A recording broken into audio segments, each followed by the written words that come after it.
The rosary hanging on my bedroom wall suddenly flipped upside down at exactly 3 a.m. I watched, paralyzed under my covers, as it began to sway in the still air of my room, its shadow dancing across the wall like a grotesque pendulum. Then came the smell sulfur, acrid and unmistakable dot. My name is Michael Reid, a 34-year-old history professor specializing in medieval religious studies at Westlake University. I've spent my entire academic career researching historical accounts of demonic possession and exorcism rituals across different cultures, always approaching the subject with scholarly detachment. Or at least I was a rational man who believed that most so-called possessions throughout history could be explained by medical conditions, mass hysteria, or elaborate hoaxes.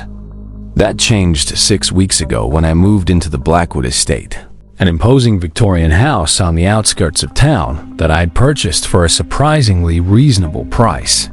The house sits on 5 acres of wooded land, partially hidden from the main road by a row of ancient oak trees whose gnarled branches seem to reach for passing cars like skeletal fingers.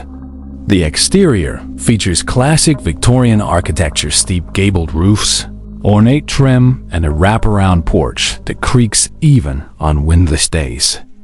Inside, the rooms are spacious, but somehow feel confining, with high ceilings that should create an open feeling but instead make you feel watched from above. The previous owners had maintained much of the original woodwork, dark mahogany banisters, crown molding, and hardwood floors that groan underfoot as if in pain. The wallpaper in the main hallway depicts faded pastoral scenes that, in certain lighting, appear to shift and change when viewed from your peripheral vision. When I first toured the property with my realtor, Jennifer, she seemed oddly eager to rush through certain rooms, particularly the basement and the small room at the end of the 3rd floor hallway.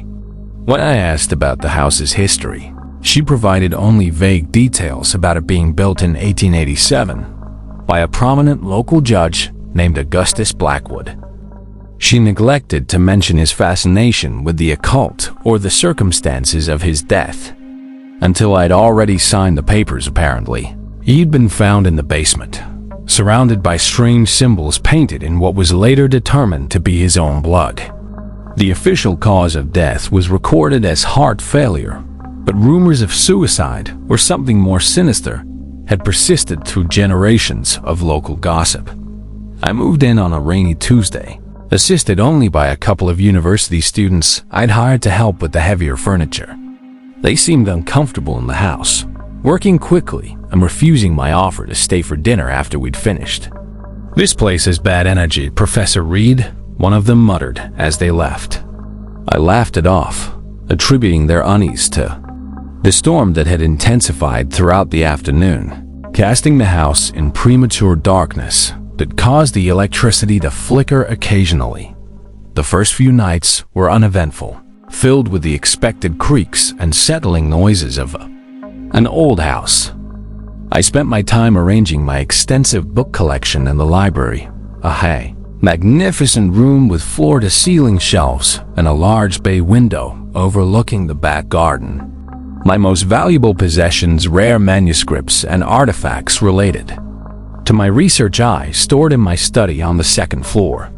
Among these was a 17th century rosary that had allegedly been used in an exorcism in rural France, which I hung on my bedroom wall more as a conversation piece than out of any religious conviction. The subtle strangeness began on my 4th night in the house. I awoke around 2 a.m. to the sound of footsteps in the hallway outside my bedroom. Slow, deliberate steps that paused outside my door for several long seconds before continuing down the corridor. Assuming it was just the house settling, I tried to fall back asleep, but was disturbed by a faint whispering that seemed to emanate from the heating vents. The words were indistinct but carried an urgent, pleading quality that set my teeth on edge. When I got up to investigate, the whispering stopped, replaced by silence so complete it felt pressurized against my eardrums. The next morning, I discovered all the kitchen cabinets standing open, though I was certain I'd closed them before going to bed. My coffee mug, which I distinctly remembered placing on the counter, was sitting perfectly centered on the kitchen table, filled with cold coffee. When I mentioned these oddities to my department secretary later that day, she looked concerned and asked if I was sleeping well. "Old houses play tricks on you," she said with forced lightness. My aunt had a Victorian that used to drive her crazy, with doors that wouldn't stay closed and lights that turned on by themselves. That evening, as I was grading papers in my study, the temperature in the room plummeted suddenly. My breath clouded in front of me, and the pages of the essay I was reading began to turn on their own, flipping rapidly until stopping on a blank page at the end. As I stared, confused, 4 words appeared on the paper, as if being written by an invisible hand. "Get out while can." The handwriting was spidery and uneven, not at all like my own. I convinced myself it was an elaborate prank by one of my students, though a small voice in the back of my mind wondered how they could have accessed my house or manipulated the temperature so dramatically. On the 6th night, I was awakened by the sound of something heavy being dragged across the attic floor above my bedroom. Scrape, thump, scrape, thump. The noise continued for nearly an hour before stopping abruptly. In the morning, I explored the attic but found only dust and abandoned furniture covered in sheets. However, on the wooden floor, I noticed a series of deep scratch marks that formed a strange pattern, almost like symbols in a language I didn't recognize. Though something about them seemed vaguely familiar from my research, I began keeping a journal of the occurrences, trying to approach them with academic detachment. Perhaps there was a pattern or logical explanation that would emerge with careful documentation. I noted times, locations in the house, and environmental factors like weather that might explain the phenomena. What I couldn't explain was the growing sense of malevolence that seemed to permeate the house, a feeling of being observed by something hostile that intensified with each passing day. Last night, things escalated beyond explicable coincidence or imagination. I was working late in the library when all the books on a particular shelf suddenly flew across the room, narrowly missing my head. As I stood there in shock, the room's temperature dropped dramatically, and that same sulfurous smell I mentioned earlier filled the air. In the bay window, I saw a reflection that wasn't my own, a tall, gaunt figure with features that seemed to shift and distort like smoke underwater. When I turned around, nothing was there, but as I picked up the scattered books, I realized they had all fallen open to pages containing references to demons, possession, or hell. And now, as I watched my supposedly historical artifact, the exorcism rosary swinging upside down on my bedroom wall at 3 a.m., I'm forced to confront the possibility that my academic skepticism might have been misplaced. Something is in this house with something that wants my attention. The crucifix begins spinning faster now, and I hear a faint scratching coming from inside my closet. As I slowly get out of bed to investigate, the closet door begins to open on its own. I should run. Every instinct tells me to flee, but my academic curiosity roots me to the spot. What if this is my chance to document what no research ever could? The door is almost fully open now, revealing nothing but darkness beyond a darkness that seems deeper than it should be, almost liquid in its consistency. And now something is emerging from that darkness, something that knows my name. "Michael," it whispers in a voice like crackling parchment. "We've been waiting for you." The next morning, with sunlight streaming through my bedroom windows, I tried to rationalize what I'd experienced. Sleep paralysis, perhaps, or a vivid nightmare triggered by my immersion in research materials about demonic phenomena. The rosary hung normally on the wall, the closet contained nothing unusual, and the sulfurous smell had dissipated. Yet the sense of wrongness persisted, clinging to the corners of my perception like cobwebs I couldn't quite brush away. I decided to spend the day researching the history of the Blackwood Estate more thoroughly than my realtor had been willing to share. The university library contained local historical records dating back to the town's founding, and as a faculty member, I had access to archives not available to the general public. What I discovered sent chills through my academic's mind, challenging my skepticism in ways I hadn't anticipated. Augustus Blackwood, the original owner, had indeed been a county judge, but his judicial career was apparently secondary to his true obsession, the collection and study of occult artifacts and texts. According to journal entries from his contemporaries, Blackwood had traveled extensively throughout Europe and the Middle East, returning with crates of items he claimed had significant power. Most notably, in 1891, he had acquired a book bound in strange leather from a dealer in Prague, book that local gossip claimed was written in blood and bound in human skin. The judge's behavior grew increasingly erratic after this acquisition. Servants reported hearing him conversing with unseen entities in his study and the basement, which he had extensively renovated to include a large circular chamber with peculiar acoustic properties. Several staff members resigned, citing illness that manifested as nightmares, nosebleeds, and auditory hallucinations while working in the house. The most disturbing account came from Blackwood's personal secretary, who documented the judge's final days in a letter to his brother that had been preserved in the archives. According to this letter, Blackwood had become convinced he could summon and bind a specific entity referred to only as the unnamed that would grant him extraordinary knowledge and extended life. The ritual required specific astronomical alignments that occurred only once every 66 years and preparations that the secretary described as blasphemous to every known religion. Blackwood's death in 1893 was indeed officially recorded as heart failure, but the secretary's letter painted a different picture. He claimed to have found the judge in the basement ritual chamber, the strange symbols around him still wet with blood, his body contorted in an impossible position, eyes and mouth frozen open in an expression of transcendent horror. Most unsettling was the secretary's insistence that whatever ritual Blackwood had performed wasn't interrupted by his death. It was completed. "I fear," the secretary wrote, "that Judge Blackwood achieved exactly what he intended, though not in a manner he had hoped. The house feels occupied now by something that is neither living nor dead, something that waits with terrible patience."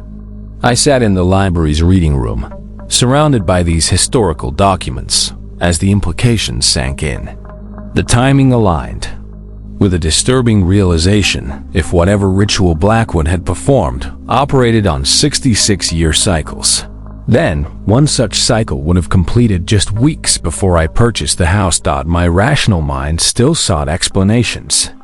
Perhaps I had unconsciously absorbed these local legends before moving in, and my research-oriented brain was manufacturing experiences that aligned with the historical accounts.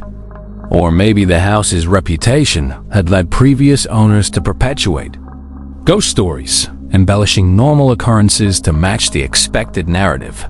Yet as I drove home that evening, the sun setting behind the silhouette of my house on the hill, these rational explanations felt increasingly hollow. The Blackwood Estate seemed to loom larger than before, its windows reflecting the dying light like watchful eyes. For a moment, I considered driving past, finding a hotel for the night, but academic pride and stubborn skepticism propelled me up the long driveway. I entered through the kitchen door, arms laden with takeout dinner and printouts of my research findings. Immediately, I sensed something had changed in the atmosphere of the house. The air felt dense, almost syrupy to move through, and considerably warmer than the October evening outside should have warranted. As I set my keys on the counter, they slid across the surface of their own accord, dropping to the floor with a sound that seemed unnaturally loud in the silence. Making my way to the study, I noticed all the doors along the hallway were closed, though I typically left them open to improve air circulation throughout the house. More concerning was the trail of what looked like damp footprints leading from the basement door to my study, small, bare feet that couldn't belong to an adult. They glistened in the hallway light, but when I knelt to touch one, my finger met dry carpet. The impressions vanished as I watched, as if they had never been there at all. In my study, I found my research materials rearranged. Books I had left stacked on my desk were now organized in a semicircle on the floor, all open to pages discussing various summoning rituals. At the center of this semicircle was my journal of documented occurrences, open to a blank page with a pen placed precisely across it, as if waiting for new entries. Most disturbing of all was what I found on my computer. Though I was certain I had shut it down before leaving for the library, it was now powered on, displaying a document I hadn't created. The text consisted of a single sentence repeated hundreds of times, filling dozens of pages. "He comes when called by his true name." I checked the document properties, thinking perhaps this was an elaborate prank by someone who had gained access to my house. But the creation timestamp showed 3:33 a.m., the previous night when I had been asleep in bed, after my encounter with whatever had emerged from my closet. As I stared at the screen, trying to process what I was seeing, a notification sound alerted me to a new email. It had no subject line and came from an address consisting of seemingly random characters. The body contained only an image attachment. Against my better judgment, I opened it. The photograph showed me asleep in my bed the night before, taken from a vantage point that seemed to be inside my closet. In the background, the rosary could be seen hanging upside down on the wall. But what made my blood run cold was the dark figure standing beside my bed, a tall, emaciated silhouette with elongated limbs and fingers that stretched toward my sleeping form. Its face was mercifully obscured by shadow, but its posture conveyed an unnatural hunger, a predatory patience. I slammed the laptop closed and backed away from the desk, my heart thundering in my chest. The house seemed to react to my fear, the temperature rising further, the air growing thicker until each breath felt like drawing molasses into my lungs. From the basement came a rhythmic thumping, like a massive heart beginning to beat after long dormancy. Flight finally overcame academic curiosity. I rushed to the front door, keys clutched in a white-knuckled grip, only to find it wouldn't open. The knob turned, the deadbolt slid back, but the door itself seemed fused to the frame. Similarly, the windows in the front room refused to budge, as if sealed with invisible cement. As I moved frantically from exit to exit, the lights began to flicker, and that now familiar sulfurous odor intensified. My phone. I could call for help. But when I pulled it from my pocket, the screen displayed an endless series of the same characters scrolling rapidly. Hurry, he comes, hurry, hey.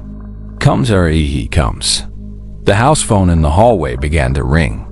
3 rings. Stop. 3 more rings. Stop. A pattern of 3s that I now recognized carried significance in many demonic summoning rituals.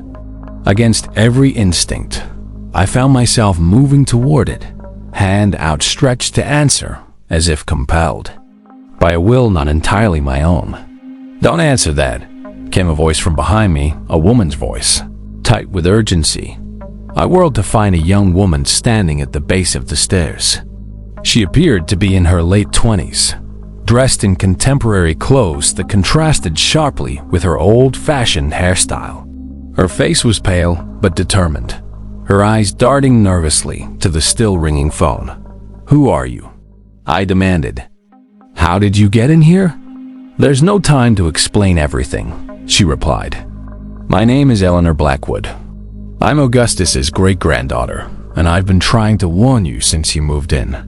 The phone fell silent mid-ring, and in the sudden quiet, her next words fell like stones into still water. "The binding is failing. After 132 years, it's..." breaking down, and what my great-grandfather called here is nearly free. We have 3 days until the convergence completes, the same convergence that happens every 66 years. And this time, I don't think the house can hold it anymore. Before I could respond, a thunderous crash came from the basement, followed by what sounded like someone or something ascending the stairs.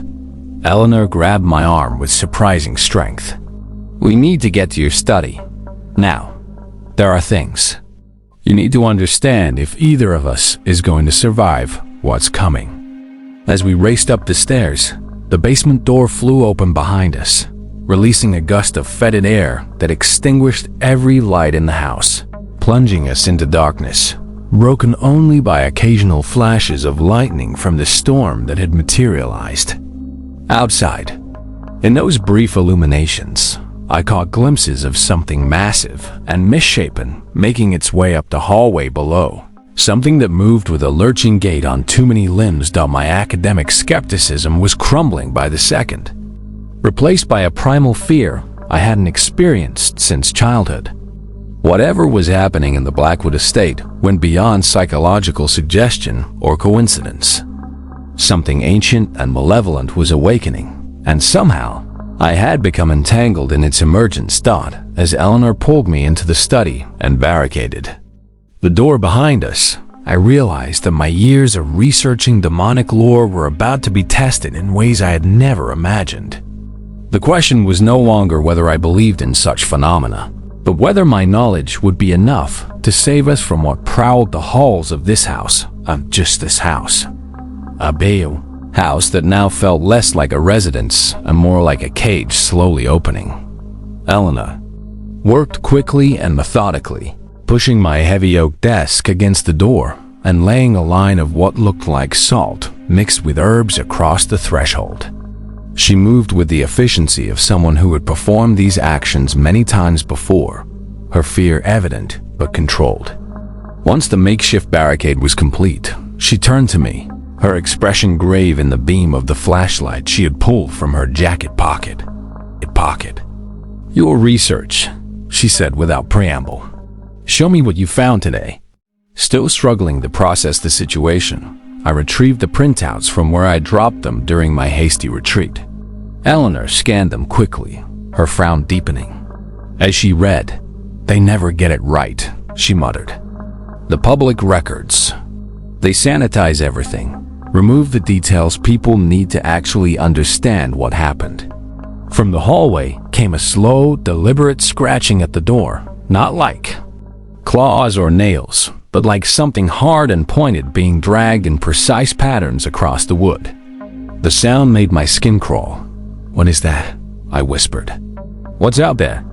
Eleanor's eyes met mine, her gaze steady despite the fear evident in her rigid posture. "Not what? Who?" "That's my great-grandfather, or what's left of him." The scratching paused, as if the entity had heard and was considering her words. Then a voice spoke from the other side of the door, a cultured, articulate voice that nonetheless contained undertones that seemed to buzz in my fillings and vibrate in my chest cavity. "Eleanor, my dear, still trying to undo my life's work? You know, that's not possible. The convergence is coming. The gate is already open." The voice shifted, becoming somehow older, deeper, resonating from multiple points in the hallway simultaneously. "And you, Professor Reid, such a dedicated scholar. Your collection of artifacts made this house sing to us. So many objects with so many connections to the other side. You've been the perfect final component." "Don't listen to it," Eleanor hissed. "It lies. That's not Augustus, it's what he called, wearing him like a suit. It's trying to use your academic curiosity against you." The thing in the hallway laughed, a sound like glass breaking in reverse. "Such a disappointment, my Eleanor. Your grandmother understood. Your mother understood before her unfortunate accident. Why do you resist your heritage?" Eleanor's face tightened at the mention of her mother, but she turned away from the door, focusing instead on rummaging through her backpack. She extracted a leather-bound journal, its pages yellowed and brittle with age. "This is the real account," she said, to me, keeping her voice low. "My great-grandmother's diary. Augustus wasn't trying to summon knowledge or extend his life. That's the sanitized version that makes him sound merely ambitious rather than monstrous. He was trying to offer his entire bloodline in perpetuity in exchange for power. A pact with something ancient that wanted access to our world." She flipped to a page marked with a faded ribbon. "But his wife sabotaged the ritual.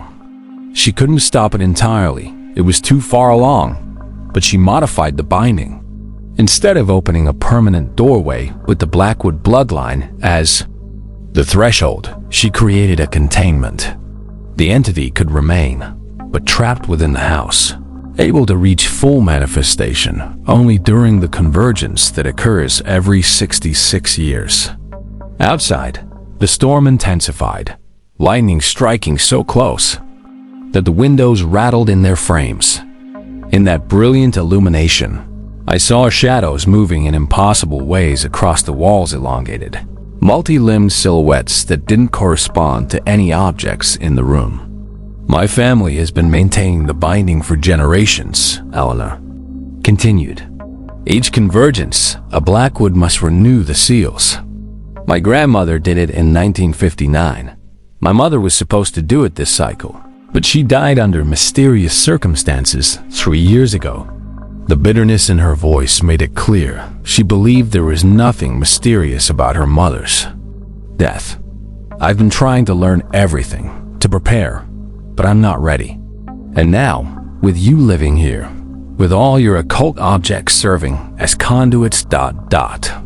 The scratching at the door became more insistent, the wood beginning to splinter around. The frame. Whatever Augustus Blackwood had become, it was growing stronger, more physical. "What can we do?" I asked, scholarly detachment completely abandoned in the face of immediate danger. "How do we renew the binding?" Eleanor's expression was grim. "The ritual requires sacrifice. My great-grandmother used her own blood to modify the original binding. Every convergence since, a Blackwood has had to do the same. Not death. The texts are very clear that the sacrifice must be willing, the blood freely given with a portion of the soul. It weakens the bearer for years afterward." The implications were clear and horrifying. "And if no one performs this ritual during the convergence, then the binding fails completely. The entity fully manifests with Augustus as its vessel, and the convergence becomes a permanent gateway. What my great-grandfather originally intended comes to pass, just 132 years delayed." The scratching stopped abruptly. A moment of silence.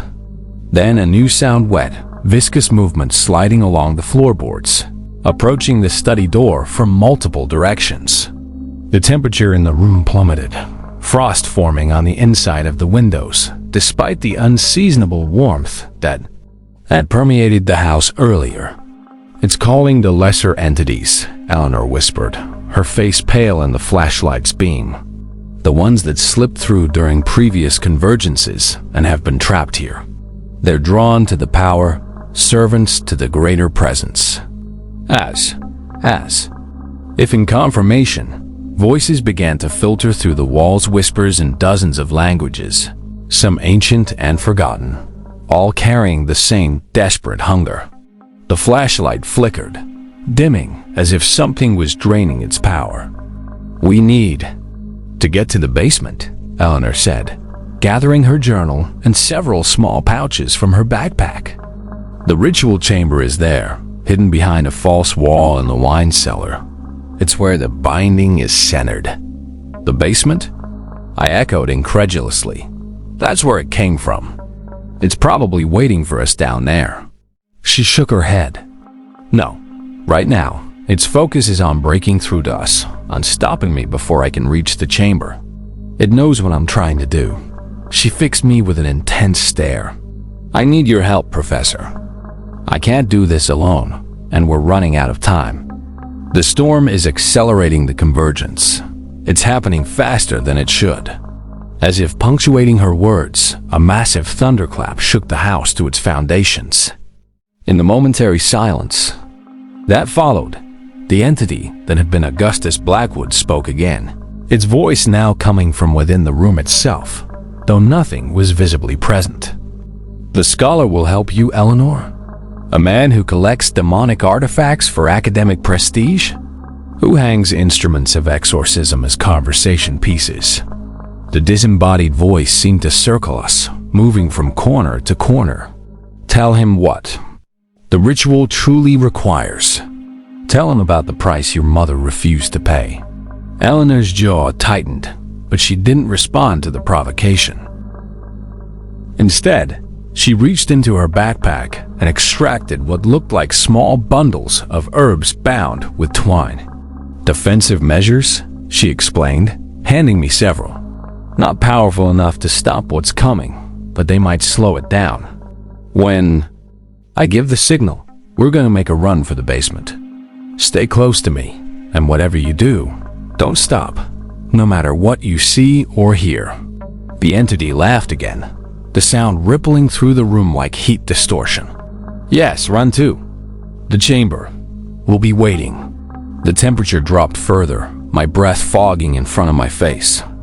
"The convergence is accelerating. Can you feel it, Professor? The thinning of the veil? Your artifacts are singing to us, calling across the boundary." With sudden clarity, I realized what the entity meant. Throughout the house, my collection of supposedly historical relics, the exorcism rosary, ancient texts containing summoning rituals, protective amulets from various traditions, were creating a network of connection points to whatever lay beyond the barrier Eleanor had described. My academic pride had led me to acquire objects with dark histories, never truly believing in their power, and now they were serving as beacons. "My collection," I said to Eleanor, the realization hitting me like a physical blow. "It's using my artifacts as anchors, as additional doorways." She nodded grimly. "I tried to warn you. The whispers in the vents, the writing on your papers. I've been trying to reach you since you moved in, but the house ... interferes, distorts messages, and you weren't exactly receptive to supernatural explanations." The whispers beyond the door grew louder, more frenzied. The desk barricading the entrance began to shake, sliding inch by inch away from the door of its own accord, despite its considerable weight. "We need to go, now." Eleanor moved to the study's second entrance, a smaller door that connected to a back staircase used by servants in the house's early days. "When I open this, throw one of the herb bundles as far down the hall as you can, then run in the opposite direction. Don't look back." My heart pounded painfully against my ribs.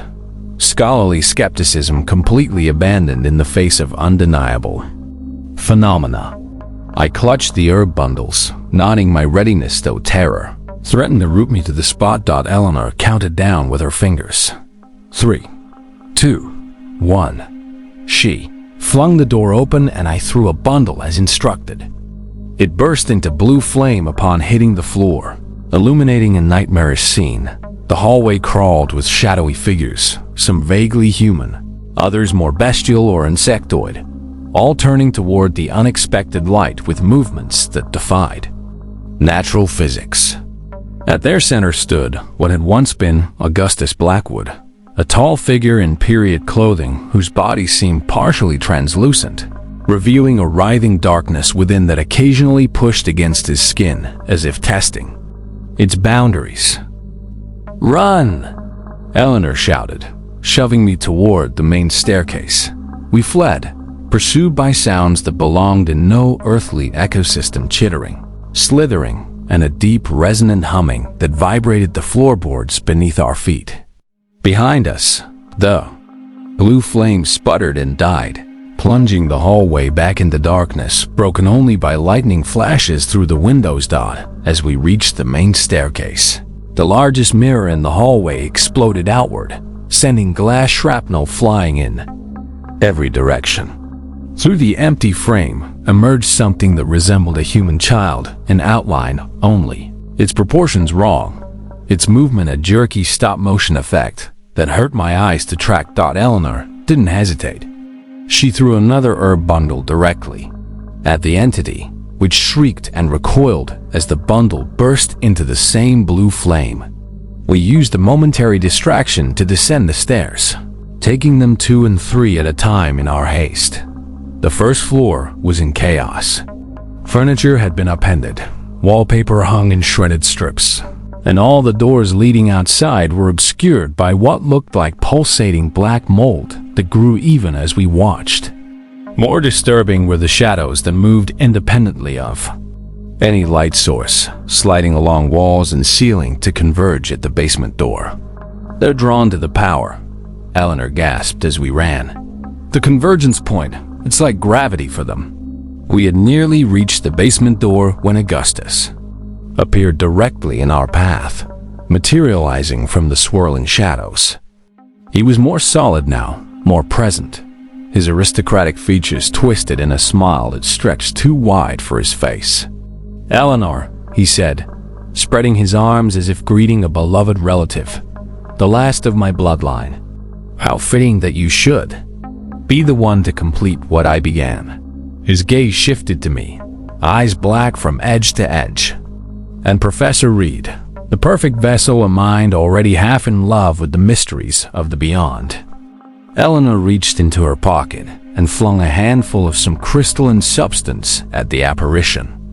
Where the crystals passed through him, his form sizzled and distorted, creating momentary gaps in his solidity. "Go!" she shouted at me. "Get to the basement door." I darted past the disrupted figure, feeling a cold so intense it burned as I passed through a portion of the entity's form. Behind me, I heard Eleanor reciting something in a language I didn't recognize, Latin mixed with something older, harsher. The basement door was covered in the same black, pulsating growth as the exterior doors, but it parted like a curtain as I approached, as if eagerly inviting me down. The implications were terrifying. Whatever waited below wanted us to descend. Eleanor caught up to me, her face pale and drawn, a thin line of blood trailing from her nose. "The binding is almost completely broken," she panted. "We have minutes, not hours." Together we descended into the darkness below, the door swinging shut behind us with a sound of dreadful finality. The basement steps creaked beneath our weight, the flashlight beam revealing clouds of dust disturbed by our passage. At the bottom, the light played across the expected elements of an old house's basement stone walls. Exposed pipes, forgotten furniture draped in sheets. "This way," Eleanor directed, moving confidently despite the limited visibility. "The wine cellar entrance is behind that large cabinet." As we crossed the basement's main room, I noticed the floor was inscribed with faint lines that formed complex, geometric patterns. They weren't scratched into the surface, but seemed burned into the very stone, glowing faintly with a light that pulsed in rhythm with the storm above. "The original ritual circle," Eleanor explained, seeing my attention drawn to the markings. "Augustus laid the groundwork throughout the entire house, but this is the primary focus. My great-grandmother's modifications are those smaller sigils intersecting the main design." We reached the heavy wooden cabinet she had indicated. Together we pushed it aside, revealing a narrow doorway cut into the stone wall behind it. The flashlight beam showed a steep staircase descending even further beneath the house. "The house. Plans don't show this," I said, professional curiosity momentarily overriding fear. "No official records do. My family has kept this secret for generations." Eleanor started down the steps, motioning for me to follow. "Be careful. These steps are older than the house itself. Augustus built the mansion over a much earlier structure, a colonial-era root cellar that itself was constructed on top of something even older." The air grew thicker as we descended, humid and charged with the metallic tang of approaching lightning despite being underground. The stairs ended at another door, This one made of metal that appeared to be bronze or copper. Green with age. Intricate symbols covered its surface, some I recognized from my research. Others completely unfamiliar, but inducing a sense of wrongness. Just by looking at them, Eleanor pressed her palm against a specific point on the door, and it swung open. With surprising ease. Beyond lay a circular chamber, perhaps 30 feet in diameter. The walls were lined with niches holding candle stubs, long burned out. The floor featured an elaborate mosaic depicting what appeared to be a map of the stars, but in a configuration I didn't recognize from any astronomical chart. At the center of the room stood a stone altar, its surface stained dark with what I desperately hoped was not blood. Atop the altar sat a large book bound in what appeared to be human skin. Its cover worked with the same symbols that adorned the bronze door. "The Blackwood Grimoire," Eleanor said, approaching the altar with reverence, mixed with dread. Augustus acquired it in Prague, but its origins are much older, some pages predating written history. She opened it carefully, the pages crackling with age. "The ritual we need is near the end, the counterbinding my great-grandmother created." As she leafed through the book, I became aware of movement in the chamber's shadowed corners. The darkness itself seemed to be coalescing, taking on substance and form. The temperature continued to drop until frost formed on the stone altar and our breath hung in clouds before our faces. "How much time do we have?" I asked, keeping my voice low as if higher volumes might draw attention from whatever gathered. In the shadows, Eleanor glanced up at the ceiling. "The convergence peaks at midnight. That's when the barrier will be thinnest." She checked her watch. 20 minutes. Maybe less, given how the storm is accelerating everything. Above us, the house shuddered as if struck by tremendous force. Dust and small debris rained from the ceiling as the vibrations intensified. The sound that accompanied the tremors wasn't thunder or structural collapse. It was laughter, deep and resonant, echoing through the entire foundation of the house. "He's coming," Eleanor whispered, her fingers moving faster through the grimoire's pages. "The entity Augustus summoned. It's pushing through as the barrier weakens." "What exactly is this entity?" I asked, helping to steady the book as another.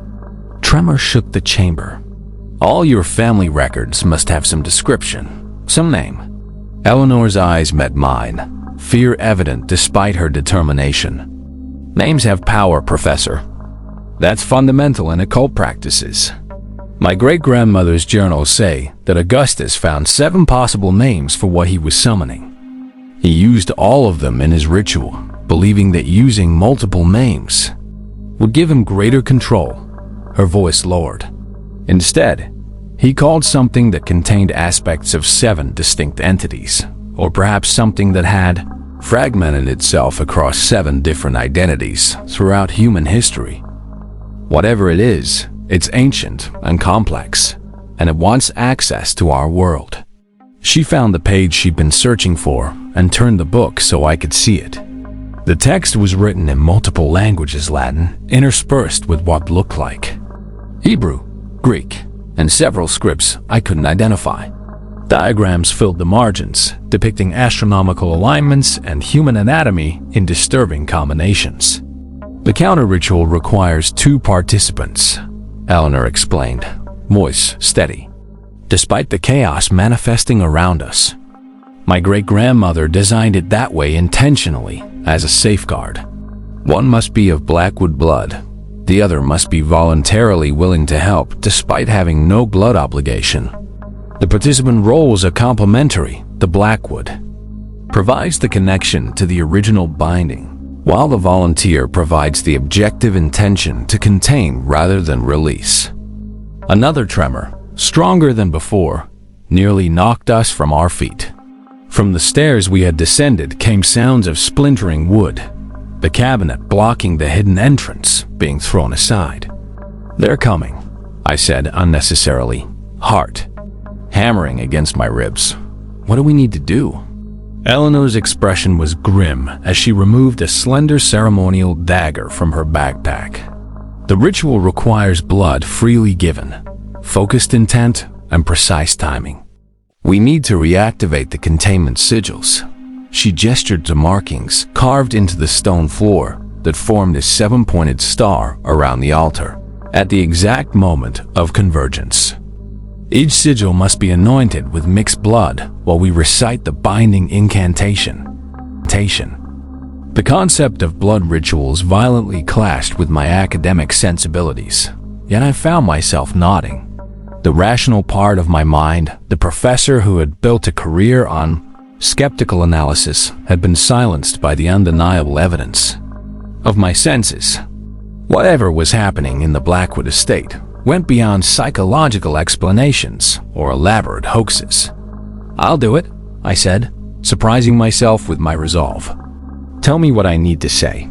Eleanor looked momentarily taken aback, perhaps having expected more resistance. Her features softened briefly with something like gratitude before hardening again into determination. She handed me a small leather-bound journal from her pocket. My great-grandmother's translation of the incantation. I'll speak the original. You follow with the English counterpart. The dual-language approach strengthens the binding by bridging different symbolic frameworks. I opened the journal to find pages of handwritten text in precise feminine script. The English portions described containment, limitation, and boundaries in archaic but understandable terms. What struck me was the emotional quality of the writing, not cold, technical instructions, but passionately crafted phrases that conveyed the writer's desperate intent to protect future generations. Eleanor was arranging 7 candles at points around the altar, lighting them with a modern lighter that seemed incongruously mundane amidst the ancient ceremony we were preparing. Each flame burned with unusual intensity, casting long shadows that seemed to move independently of their sources. The sounds from above had changed. No longer chaotic destruction, but purposeful movement. Heavy footsteps descended the stairs we had used, accompanied by a rhythmic scratching along the stone walls. Augustus was coming, and whatever inhabited him was focused entirely on reaching us before we could complete the ritual. "We have 5 minutes," Eleanor said, checking her watch before placing a silver bowl on the altar. The convergence peaks when the storm center passes directly overhead. We need to begin the preparations now. She took the ceremonial dagger and, without hesitation, drew it across her palm. Blood welled from the cut, dripping into the silver bowl. She then extended the dagger to me, handle first. "Voluntary sacrifice," she reminded me. "The intent matters as much as the act."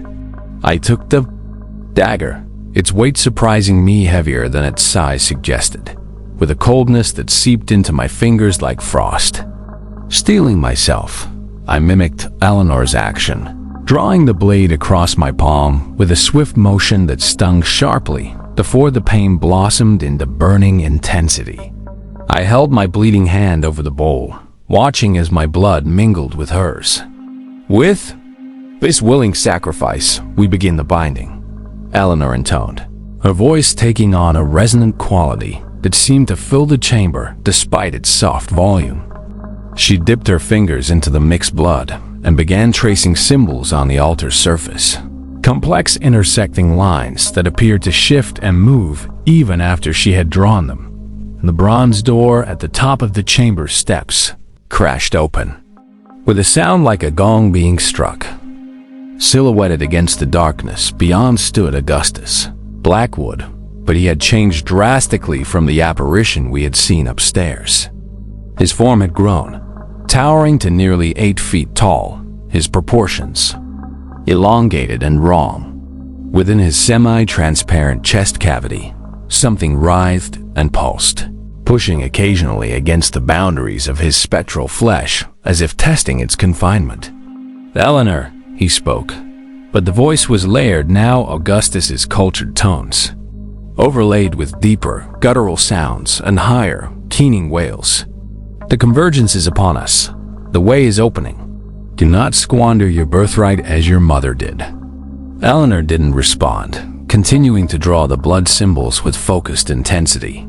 She gestured for me to begin applying the mixed blood to the first of the 7 floor sigils, while she completed the altar markings dot as I knelt to anoint the first sigil. Augustus, or what remained of him, descended into the chamber with fluid, unnaturally graceful movements that denied the laws of physics.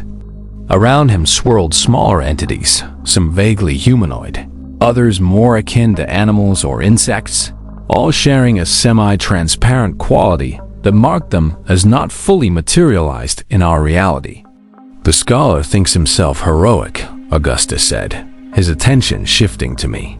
"Participating in a ritual he barely understands, bleeding for a cause that isn't his." "Did she tell you the full price, Professor? Did she explain what freely given truly means in the context of this binding?" I looked to Eleanor, who had tensed but continued her preparations. "Don't listen," she said without looking up. "It twists truth with lies. Keep working. The third sigil next." I moved to the third point of the star pattern, applying blood to the carved symbol there. The moment the blood touched the stone, the sigil illuminated with a soft blue light that pulsed gently, like a heartbeat. Augustus made a sound of frustration, a hiss that seemed to come from multiple throats simultaneously. He attempted to step forward, but stopped at the boundary of the partially activated sigil pattern, as if encountering an invisible barrier. "The old bindings still have some strength," Eleanor explained, noticing my questioning look. "They're not completely broken yet. That's why we still have a chance." She gestured to the remaining sigils. "Hurry. 2 minutes until convergence peak." I moved as quickly as I could, anointing the 4th and 5th sigils while Eleanor completed the altar preparations and began applying blood to the remaining points. Each activated sigil strengthened the barrier containing Augustus and his entourage of lesser entities, forcing them to remain at the chamber's periphery. The storm above reached new intensity, the entire house groaning under its assault. The very air in the chamber becoming charged with electricity. My hair stood on end, and small blue sparks danced along the metal components of the altar. "It's time," Eleanor said, returning to stand beside me at the altar. "The convergence is reaching its peak. We need to recite the incantation now together."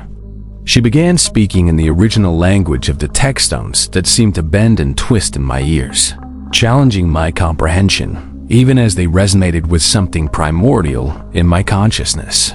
Following her cue, I began reading the English translation, our voices overlapping in counterpoint. "With blood freely given, we renew the ancient bonds. What was called remains contained.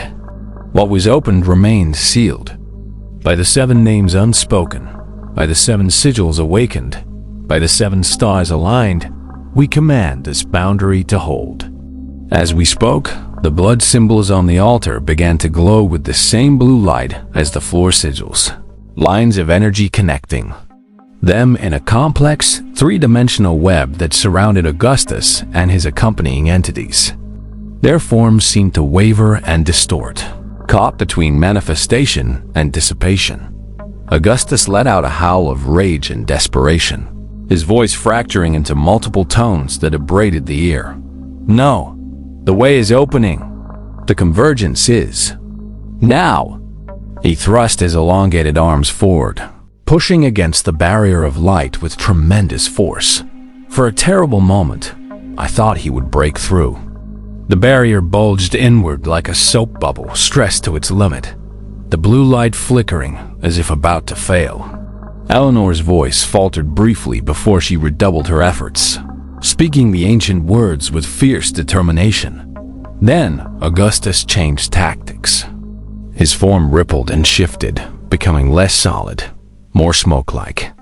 The darkness within his chest cavity pushed outward, stretching his spectral skin to transparency.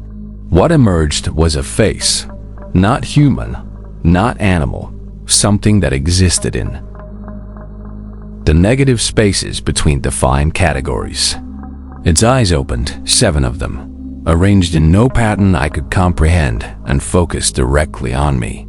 Michael Reid, it spoke, using Augustus's mouth but in a voice entirely its own, deeper than any human vocal cords could produce. I know your true name. I know your fears. I know what you desire above all else, understanding. Knowledge of what lies beyond the veil of human comprehension. The voice bypassed my ears, resonating directly within my skull. Images flashed through my mind, ancient texts containing answers to questions I'd spent my career pursuing. Revelations about the nature of consciousness and reality that would revolutionize human understanding. Complete the convergence, the entity continued, its voice honeyed and reasonable despite its inhuman timbre. Let the barrier fall. I will share with you knowledge beyond imagining. You will be remembered as the man who revolutionized humanity's understanding of existence itself. The temptation was profound, touching the core of my academic identity, the pursuit of knowledge that had driven my entire life. For a dangerous moment, I hesitated, the English incantation faltering on my lips. Eleanor's hand gripped mine tightly, her blood mingling with mine where our wounds pressed together. Michael, she said urgently, using my first name for the first time, stay with me. It offers only enough truth to make the lies palatable. Her voice anchored me, pulling me back from the precipice of temptation. I resumed the incantation, our voices joining once more as the ritual approached its climax. The storm overhead reached its zenith, a deafening thunderclap shaking the very foundations of the house as the convergence peaked. In that moment of perfect alignment, the barrier of light contracted suddenly, tightening around Augustus and the entity within him like a closing fist. The lesser entities caught within the containment shrieked in various inhuman voices as they were compressed, their forms losing coherence and collapsing into wisps of shadow that were absorbed into the central mass of darkness. Augustus's spectral form began to disintegrate, pieces of his phantom flesh sloughing away to reveal more of the entity within. As his facade crumbled, the true form of what he had summoned became partially visible, a shifting, multi-dimensional geometry that hurt the eyes and mind to perceive directly. This isn't over, the entity raged, its voice now emanating from multiple points around the chamber simultaneously. The binding weakens with each cycle. The Blackwood line thins. When the last of your blood is gone, Eleanor, I will return, and there will be no one to renew the containment. Eleanor continued the incantation without responding to the threat. Her voice steady despite the blood now trickling from her nose and ears. Physical manifestations of the toll the ritual was taking on her. I supported her as she swayed slightly, my own vision beginning to blur around the edges as the power we were channeling exacted its price. With a final, defiant roar that shook dust from the ceiling, the entity and all its accompanying manifestations were pulled back toward the center of the chamber. The light from the sigils intensified to painful brightness, forcing me to close my eyes. When I opened them again, Augustus was gone. The entity was gone. The chamber was silent save for our ragged breathing and the diminishing rumble of thunder as the storm began to move away. The binding had held. The convergence had passed.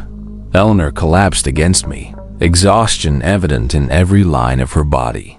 It worked, she whispered. We contained it for another cycle. 66 more years before the next convergence. I helped her to sit on the chamber steps, both of us trembling with adrenaline crash and the after effects of the ritual. Our cut palms still throbbed, the wounds deeper than they had initially appeared. You saved my life, I said quietly. You saved much more than that, I suspect. She managed a tired smile. You helped save mine.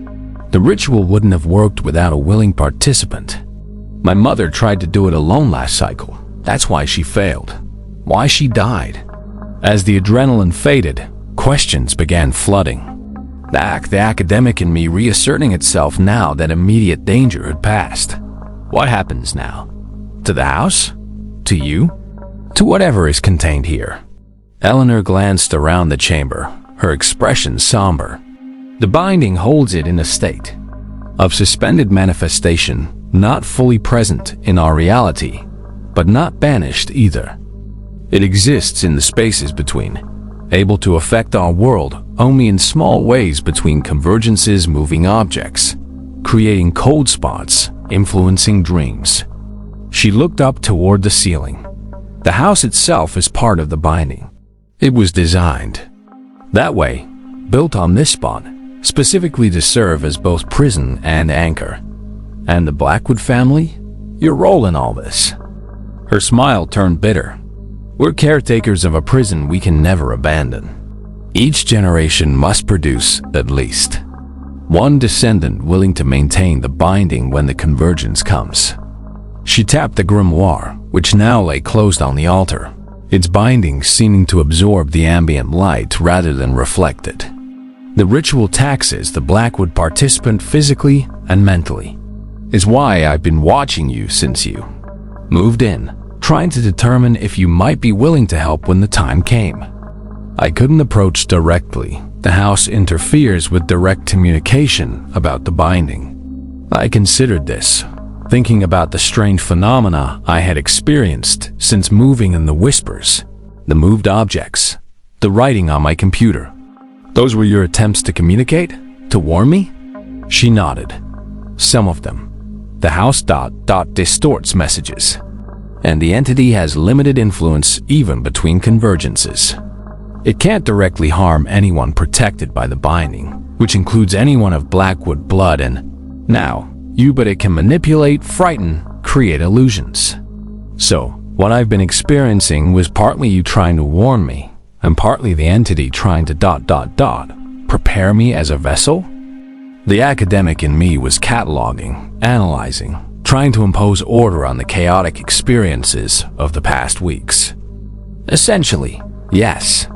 Your collection of occult artifacts made you particularly susceptible to its influence. Each item with a connection to demonic entities served as a small conduit, allowing more influence than it would normally have between convergences. She gestured toward the stairs. We should go back up. The chamber drains energy from living things. It's not healthy to remain here too long. I helped Eleanor to her feet, noticing how pale she had become, how much the ritual had taken from her. As we ascended the stairs, leaving the grimoire and ritual implements behind, a thought occurred to me. You said the binding affects me now as well? That I'm protected? Eleanor nodded as we navigated the dark basement, heading toward the stairs that would take us back to the main house. The blood sacrifice connects you to the binding. The entity can't directly harm you now, though it can still attempt to influence or frighten you. And the house? Is it safe to remain here? She considered this as we emerged into the first-floor hallway, which showed surprisingly little damage, given the supernatural chaos that had transpired earlier. The house will be quieter now. The binding has been renewed at full strength. The entity's influence will be minimal for many years before gradually strengthening as the next convergence approaches. She looked at me directly. But I wouldn't recommend staying. Even with the protection of the binding, this house takes a psychological toll on those who live within it. There's a reason my family maintains a residence nearby rather than living in the estate itself. Dawn was breaking outside, pale light filtering through windows that had been clouded with supernatural growth hours before, but now appeared normal. The storm had passed completely, leaving behind a wash-clean quality to the air that felt purified after the oppressive atmosphere of the night. I'll help you gather your most important belongings, Eleanor offered. You should stay elsewhere while deciding what to do long-term. My apartment has a spare room you're welcome to use temporarily. I nodded, exhaustion hitting me in waves as the night's events caught up with my body and mind. And your family's obligation? Will you have to return for the next convergence? A shadow passed over her face. If I'm still alive, yes. If not, then another Blackwood must take up the responsibility. The family continues, though our numbers have dwindled over generations. She managed a wan smile. We have 66 years to worry about that. For now, let's focus on getting you safely away from this house and its influences.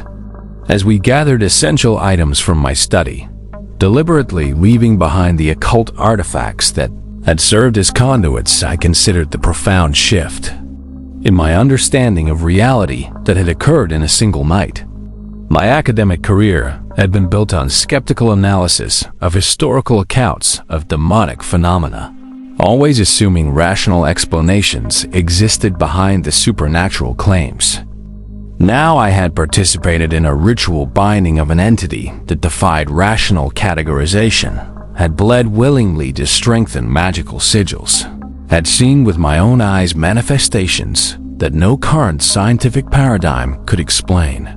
"You're very quiet," Eleanor observed as we packed books and research materials into boxes. "Processing," I replied simply, reconciling decades of academic skepticism with directly experienced phenomena that contradict everything I thought I knew about reality. She nodded understandingly. "If it helps, you're handling it better than most would. Many people exposed to irrefutable supernatural evidence experience complete psychological breakdown or retreat into denial. I considered this. Perhaps my years of research provided a framework, however skeptical, that allowed me to integrate the experience without complete cognitive dissonance. I carefully wrapped my laptop, which contained years of research notes. Or perhaps I'm still in shock and the existential crisis is merely delayed." Eleanor smiled, a genuine expression that momentarily lightened the weight of exhaustion visible in her features. "Either way, you've earned some rest before tackling those philosophical quandaries. The binding is secure. The immediate danger has passed." As we carried the last of the essential boxes to her car parked in the driveway, I looked back at the Blackwood Estate. In the morning light, it appeared almost ordinary, an impressive Victorian house showing its age but without obvious signs of the supernatural battle that had taken place within its walls. Only the subtle wrongness I had noted when first viewing the property remained, the sense that the angles of the architecture didn't quite align as they should, that the shadows fell in patterns that defied the position of the sun. "Will you sell it?" Eleanor asked, following my gaze. Most Blackwood Estate owners throughout the years have lived here briefly before selling at a loss and moving far away. I considered the question, surprising myself with my answer. "No, I don't think so. The house is part of the binding," you said, "part of the containment. It seems irresponsible to pass that burden unwittingly to another owner, especially one without knowledge of what resides here. Perhaps I'm not thinking clearly yet," I admitted. "But it seems to me that knowledge brings responsibility. I can't unknow what I've learned tonight, and that knowledge changes my ethical obligations." I glanced down at my bandaged palm, where the ritual cut would eventually heal into a scar, a permanent reminder of my involvement in something beyond ordinary understanding. Besides, my research has just expanded into entirely new territory. I may be the first academic in my field to have participated in an actual, effective ritual binding. As we drove away from the Blackwood Estate, I watched it recede in the side mirror until it disappeared around a bend in the road. The entity contained within its walls would remain bound for another 66 years, its influence limited by the ritual we had performed.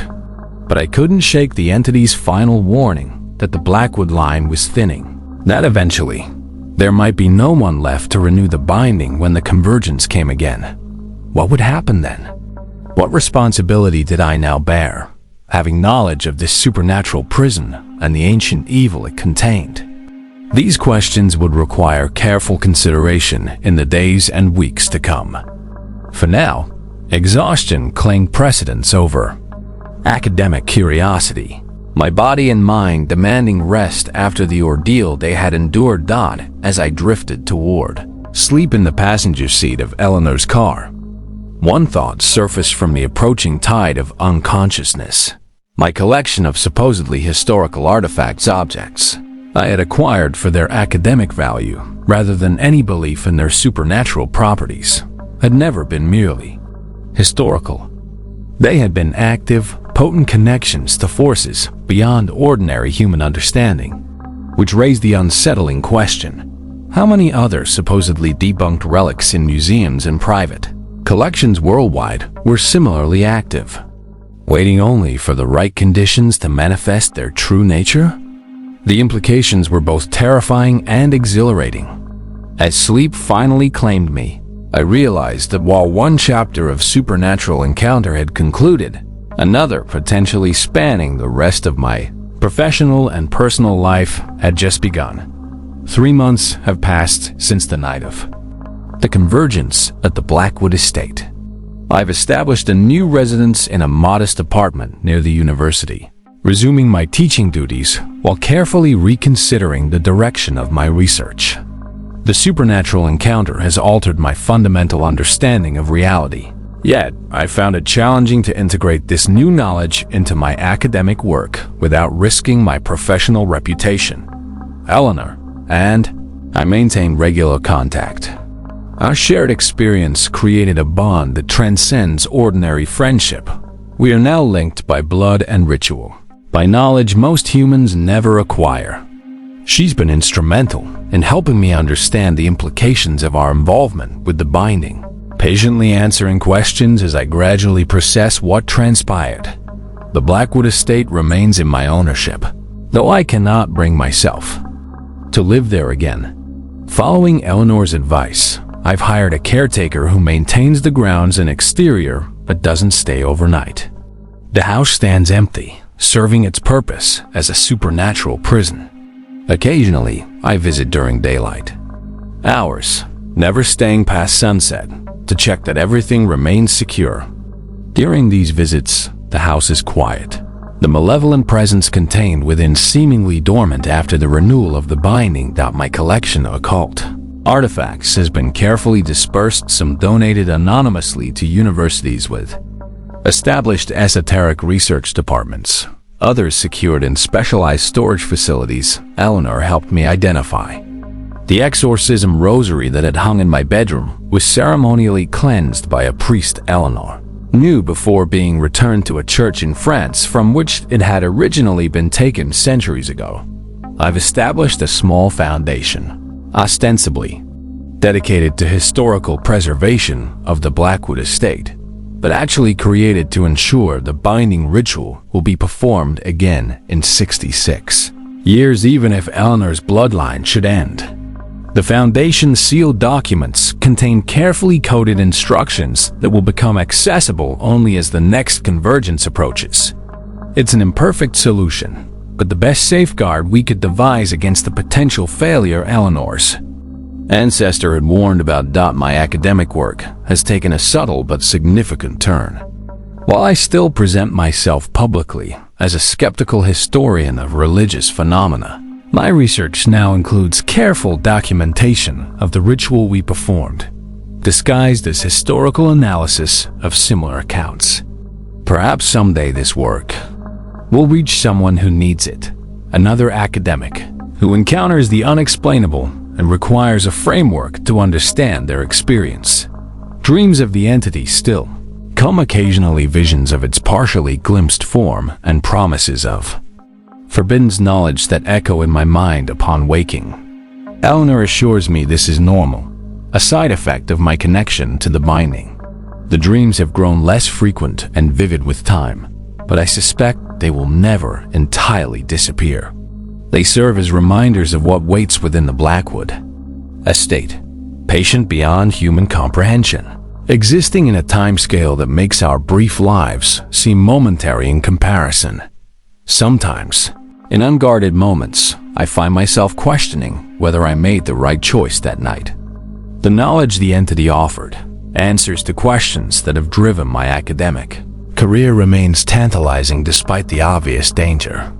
This lingering temptation is perhaps the most disturbing aspect of the entire experience, a reminder of how easily human curiosity can be weaponized against us. Yesterday, while organizing research notes, I found a sketch I had unconsciously drawn in the margin of my notebook. A partial reproduction of one of the symbols from the bronze door leading to the ritual chamber. I burnt the page immediately, following Eleanor's strict instructions about such manifestations. The entity may be contained, but its influence can still reach through small channel streams, memories, unconscious actions. Constant vigilance is the price of our involvement with forces beyond ordinary understanding. As I write this final entry in what has become a private journal of my supernatural encounter, I'm acutely aware that I stand at a threshold between two worlds: the rational, academic environment I've inhabited throughout my career, and the hidden reality of ancient entities and effective rituals I now know exists alongside it. Balancing these worlds without losing my position in either presents an ongoing challenge, but also a unique opportunity to serve as a bridge between them. The binding holds. The entity remains contained. For now, that knowledge must be sufficient.